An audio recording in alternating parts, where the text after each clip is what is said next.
সবাই।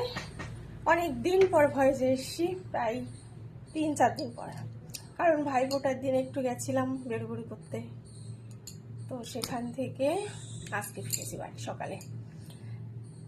তো সকালে বাড়ি এসে কি করেছি, সবার প্রথমে ছেলেকে কিছু একটা বানিয়ে খাইয়ে দিয়েছি, তারপরে একটু সেদ্ধ ভাত করেছি, সেটা আর কি আমরা খাবো।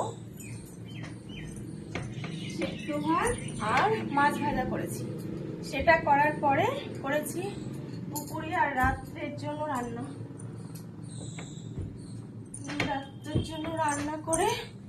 তো এই যে এখন এলাম, বিছনা গোছাচ্ছি, এরপরে ঘর একটু ঝাড়ু দেবো, তারপরে একটু মুছবো, মুছে স্নান করবো, অনেক কাজ, ভীষণ কষ্ট হচ্ছে। তো চলো টাটা, পরে আবার দেখা।